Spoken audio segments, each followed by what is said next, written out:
12 and a half get you a quarterback. I got them shits flying like spirals. I like my truth uncensored. SamAnt, Katt Williams. Yeah, man. So he was on Jamele Hill's podcast. Shout out to Jamele Hill a couple of days ago. Salute to Katt Williams, man. One of the greatest comedians of all time. We've talked about him a lot on this podcast over the year. Talked about a lot how I don't really think he likes viral hip hop news and the platforms a lot. I could be 100% wrong on that, but based off of little things, man, it just made me kind of get a little bit like, damn. But that being said, we got nothing but love for Katt Williams over here, one of the greatest comedians of all time. He dealt with a little bit of a situation this past year, or a little bit of 2018 as well. Was in court a couple times, got arrested maybe once, I believe. Yeah. Just some shit. Well, he talked about that a little bit. And a couple of things may surprise you. So I'm going to play a clip of that and get your thoughts on it, guy. Yes, sir. You didn't miss a court date. That you didn't know that you were missing a court date. I should say that up front. But is that what happened? Without giving away too much, in my search for who was this enemy that was causing all these things to repeatedly happen to me over and over again when it shouldn't, we uncovered that it was actually my people that was involved. So we didn't really know that until the Department of Justice started indicting these people for the embezzlement of $59 million from Katt Williams. So once that happened, everybody got fired, but in everybody getting fired, now their way of retaliation was to make sure that he doesn't get any of his information, that he, it's basically low class extortion. But did you just say that you had $59 million embezzled from you by people in your own camp? This is the only reason the Department of Justice and the IRS were all involved, is they thought that I had found some way to sequester the funds until they actually dug in and realized, why would I be money laundering my money? Right, it's yours, right? You don't need to. Right, so it's been a lot, and a lot of it you can't really talk about, and it's ongoing. All right, just to stop it right there. Yeah. What do you think about that, man? I think that's crazy. I mean, it's not surprising because it seems like, especially with us, it seems like I think Kevin Garnett, as well as a number of other people, have had situations where they entrusted other people with their wealth, and for whatever reason, they, misappropriated the funds, spent them, didn't pay the taxes on it. And, it just goes to show, man, the circle that you keep, the people all the way down, your lawyer, your publicist, your accountant, your assistant, everybody you have on the staff, man. It's almost like a football team. You want to be the Patriots, not the Browns or the Bengals. No disrespect to any of those teams out there. Browns about to win, man. What you talking about? Yeah, okay. But anyway, you want to just have that level, of security and trust, with them, that even in your death, that everybody still does things accordingly, because that's a lot of money, 50-something million dollars. He said that, the authorities, IRS got involved. And if all that's 100% true, that's wild. That man, all my thing and our thing here in this podcast is lessons. And you don't got to be making millions of dollars, even on a like scale. When you got a business and everything, you got to be careful with stuff like this. So crazy, what a man. violating situation, man. Like $59 million, and you got the IRS and the government on your ass. That's a situation like, whoa, only to find out that it's right up under your nose, man. That's the sickening part of making money in the fame. You know what I mean? You don't really know who to properly trust and who to properly know to intake all the wealth that you are putting upon yourself. I mean, obviously it's cool to have your inner circle, but when you talk about you need lawyers, we talk about you may need this publicist, we talk about you may need this manager, and little people like that you're going to need in your circle, especially somebody like a Katt Williams who's out here touring, who's out here getting bookings, who's out here scheduling shows. He's going to need a team around him, always consistently signing contracts, I'm sure, need a lawyer and all that. And if these people aren't solidified, people that you're not 9 times out of 10 aren't going to grow up with, and they're doing dirty shit under your nose, man, it makes your trust just go to another level of just not fucking with anybody. You almost got to have people, not to cut you off. No, you're good, brother. lawyers that watch the lawyers, accountants that watch the accountants. Mm-hmm. You know what I mean? Somebody to get a second look. You know what I'm saying? Okay, man, all right, this is good. Can you just check this over to make sure that everything is on a, because it's just, you know, it's the time that we in right now. And us and Katt, and I'm not trying to take any shots at anybody, but a lot of times the reason why we get other people to do it because we don't quite know exactly. So that could open up an opportunity because they know for them to rip you off because they know you don't know. And you know, or they charge you for something outlandish or something you don't even really need. They made something. It's just a lot of things. So that trust factor, you know, and I think that's built up through experiences, obviously, and you know, seeing that, you know, when things happen, that you know, they show improve each and every time. So hopefully, you know, that's something that he can get worked out, you know, very, very soon. Katt's been through a lot, man. I concur, brother. I concur. Well, one thing that we can't say about Katt is that he's not a funny motherfucker because he's one of the funniest people on this planet. We talked about comedians a couple of days ago on the podcast, Hollywood. I forgot what it was, but they put out their list of top comedians of the week or the month or whatever. Katt wasn't on that list, but so was a number of other great comedians. So we ain't even gonna get into that. One thing that he was continuing to talk about though in that excerpt was Katt Williams. Oh God, he has a new comedy special coming up, man. It's on Netflix. He signed a nice little deal. And he's saying it's going to be the best he's ever done, better than Pimp Chronicles. Katt Williams is a funny ass dude. So, are you excited about that, man?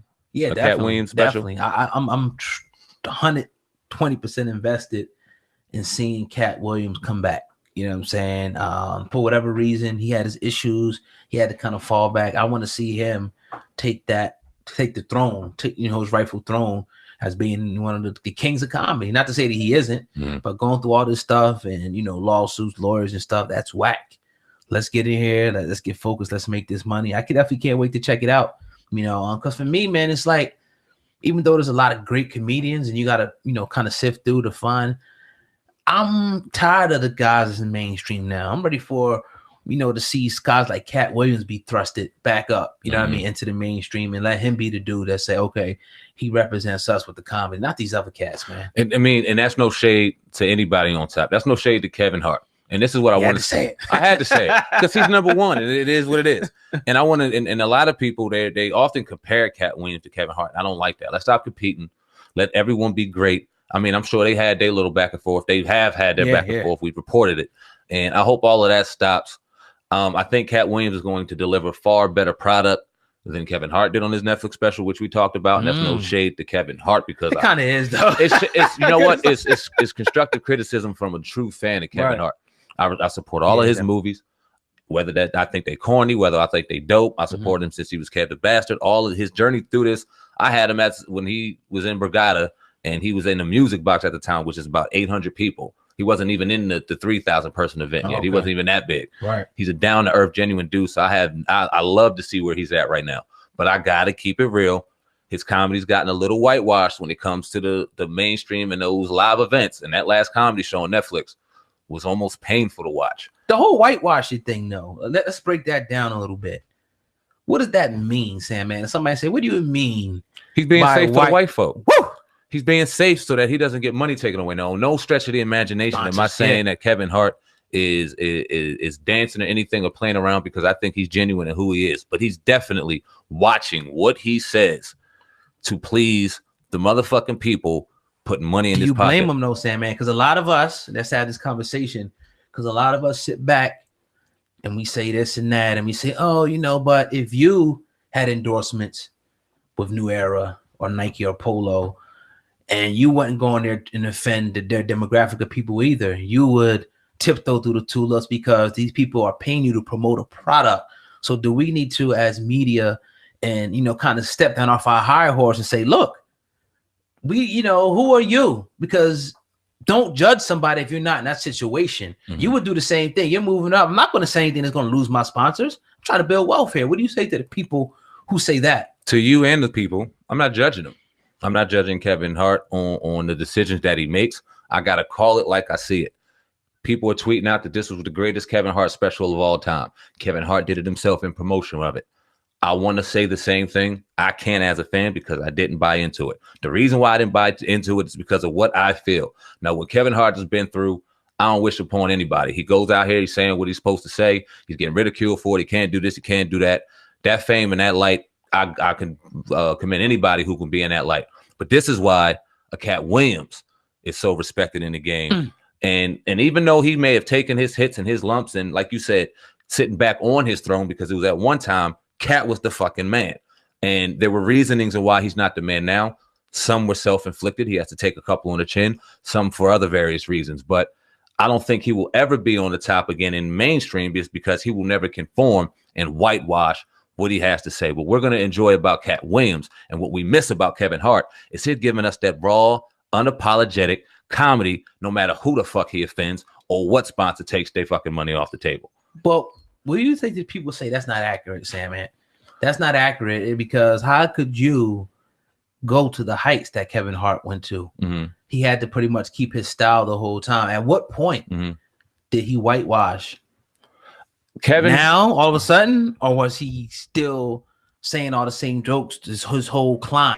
At what point? Whitewash, when I say whitewash, I mean he's watering down his jokes. His jokes are watered down. Not to be as offensive to a certain... Yeah, it's right. flat soda. He's sitting here trying to, in certain jokes, he's trying to make jokes that aren't necessarily funny. The highlight of it will play little things about his family and his life, which is funny.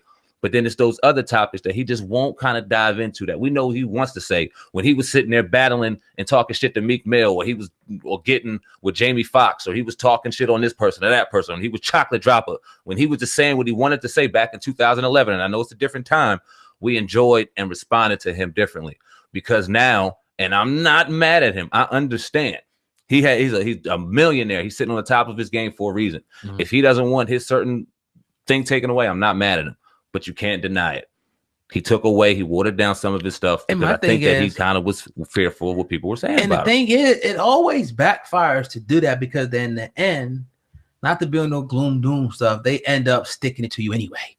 No matter, you could be the Bill Cosby, you could be, you know, the roughest, toughest thug nigga ever in the world. They sticking it to you either way. So you might as well just keep it raw, like Katt Williams or anybody else, Bernie Mac, Mike Epps. You know what I mean? Mike Epps. You might as well. I mean, what you gonna lose, a few million? So I hated to see when people water themselves down for those dollars and whatnot. I hate to see that. I say just be genuine and keep pushing, man. Well, I tell you who another person that I feel like watered themselves down. You can call me bad for saying it or whatever. One of my favorites, Eddie Murphy. Woo. I feel like Eddie Murphy, one of the greatest. Nah, it's not a shot. You tell me if I'm lying. You go from a time where he did Delirious to Raw. Yeah. Even when he started going in the movies, Beverly Hills Cops, even though they were Hollywood, it was still Eddie Murphy in them joints. Harlem Nights. And then we remember The Nutty Professor. Even though he dressed as a woman, we weren't even thinking about that. It was raw comedy. It's kind of where we saw Dave Chappelle for the first time, Reggie, and that comedy was raw. Yeah. Then it kind of changed a little bit. Dr. Dolittle, B-movie, Norbit. That's Hollywood for you. B-movie. He watered down a little bit. Yeah. I mean, that's when you play in somebody else's field, you got to go with their rules. Just is what it is, and what they want for you. Okay, we got these for you. Nah, you got a movie about this. Let's do this. Put this on.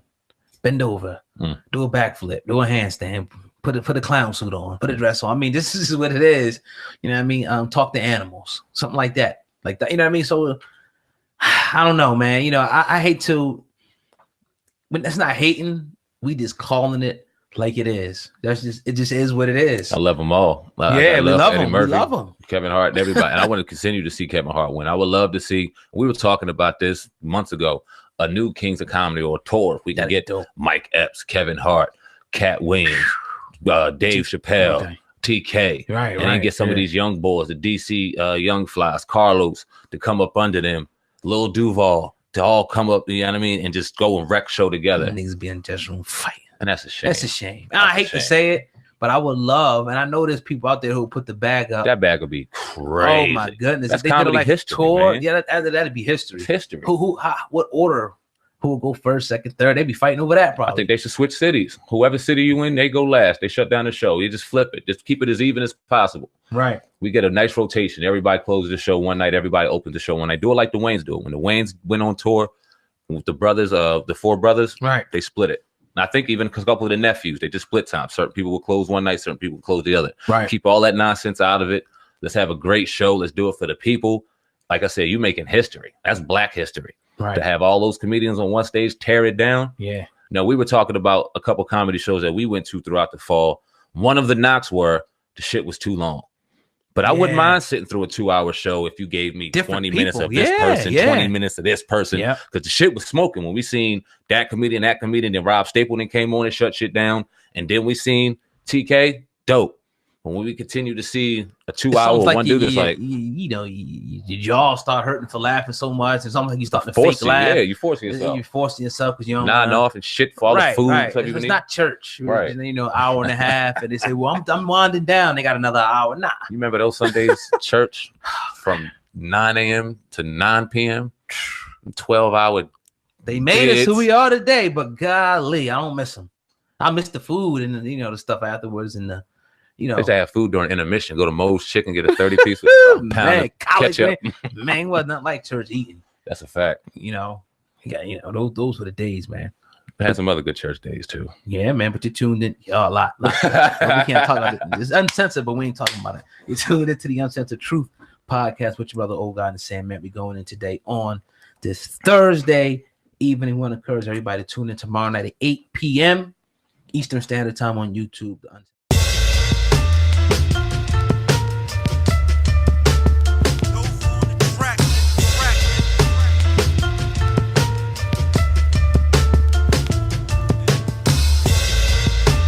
My truth uncensored, my whole network viral. 12 and a half get you a quarterback. I got them shits flying like spiral.